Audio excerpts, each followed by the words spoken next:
Imagine this: 135 days of relentless combat, over 43,000 Allied soldiers wounded or killed, and all because of one fateful decision, a decision that transformed the Battle of Anzio into one of World War II's most infamous debacles.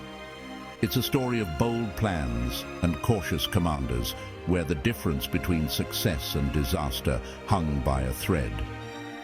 Could this tragedy have been avoided, or was it doomed from the start? Let's uncover the story behind one of the most debated battles of the war. World War II wasn't just a war of weapons, it was a war of strategy. For every brilliant move, like the Normandy landings, there was a costly misstep, like the Battle of Anzio. This particular operation, an amphibious assault in January 1944, was meant to outflank the Germans in Italy and pave the way to Rome. On paper, it seemed like a masterstroke. In execution, it became a nightmare, a drawn-out campaign of trench warfare, devastating casualties, and shattered morale. But what went wrong? Was it poor leadership, bad planning, or simply the nature of war? In this video, we'll break down the Battle of Anzio from start to finish. We'll explore its ambitious goals, dissect the pivotal mistakes, and discuss the lessons it offers for leaders today. Buckle up, because this is a story of war at its most chaotic and costly. By late 1943, the Italian campaign was grinding to a halt. After the successful invasion of Sicily, the Allies pushed northward into the Italian mainland, but progress slowed dramatically. Germany's Gustav Line, a network of fortified positions, blocked their advance toward Rome. The Allies had to find a way to break through. General Dwight D. Eisenhower and his top commanders devised a daring plan: an amphibious landing behind enemy lines. The goal was to bypass the Gustav Line entirely and cut off German supply routes. This would force the enemy to abandon their defenses and retreat. The location? Anzio, a small coastal town just 30 miles from Rome. Its proximity to the capital made it an ideal staging ground for a rapid thrust into the heart of Italy. The Allies hoped this maneuver would end the stalemate and accelerate the collapse of German resistance in the region. But there was one problem. The plan was ambitious, and its success hinged on one key factor: speed. The operation needed to catch the Germans off guard. Any delay could allow them to regroup and mount a counter-offensive. On January 22, 1944, the Allies launched Operation Shingle. Troops stormed the beaches at Anzio with minimal resistance. It seemed like the plan was working. Within hours, the Allies had secured a beachhead, and the road to Rome appeared wide open. But instead of pressing the advantage, the Allied commander, General John P. Lucas, hesitated. Concerned about overextending his forces, he chose to dig in and fortify the beachhead rather than advancing toward Rome. This decision proved critical.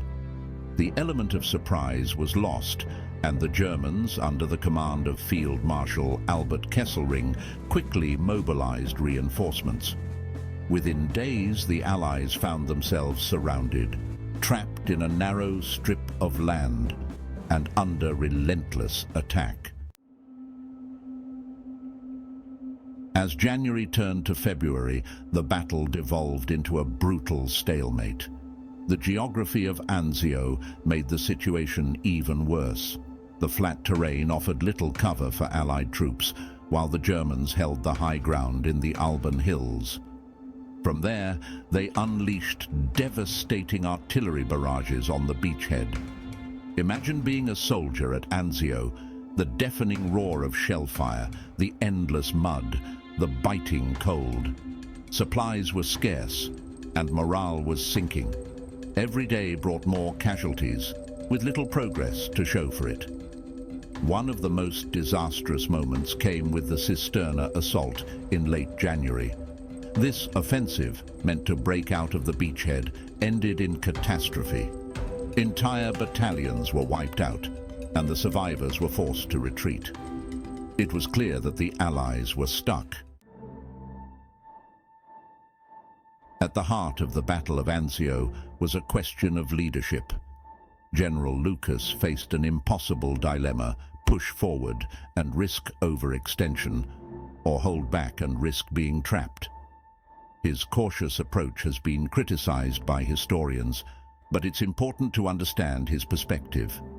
The German 10th Army was formidable, and their defenses were well prepared. A bold push to Rome might have succeeded, but it also might have left Allied troops dangerously exposed. Lucas opted for safety, but in doing so, he ceded the initiative to the enemy. Meanwhile, Kesselring proved to be a masterful tactician. He quickly assembled a counterattack force and launched a series of offensives designed to keep the Allies pinned down. For weeks, the beachhead became a killing field with no end in sight. The stalemate dragged on for months. By March, the situation at Anzio was growing dire. Allied troops were battered, exhausted, and running low on supplies.